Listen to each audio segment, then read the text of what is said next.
Oktober je zelo živahen mesec za gasilce.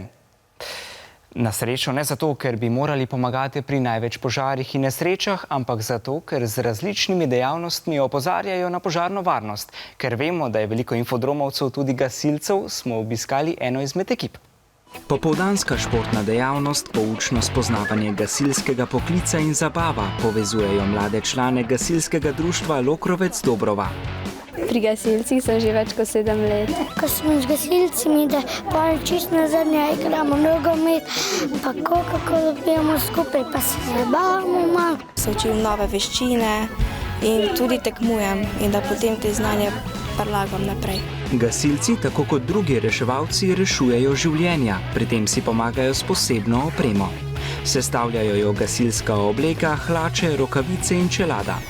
Pomembna je tudi dobra telesna pripravljenost, zato so nam mladi gasilci predstavili prav posebno vajo. Predstavili bomo vajo z vedrovko.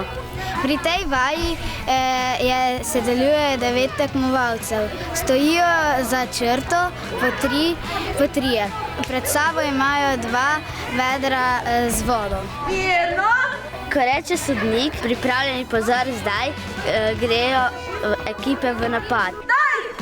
Srednji igralec dvigne na brentači pokrov, druga 2 pa notri vlijeta vodo. Potem stečeta po drugo vedro, medtem pa razvije cev tisti, ki je odprl pokrov na vedrovki. Druga 2 zlijeta notri vodo in zadere se voda. Takrat začneta pumpati in zvijeta tarčo. Zmaga tisti, ki najhitreje zbije tarčo. Ta vaja je le ena od 4 disciplin, v katerih se preizkušajo mladi gasilci na državnih tekmovanjih. V Sloveniji je od več kot 150 000 članov gasilskih organizacij skoraj tretjina mladih.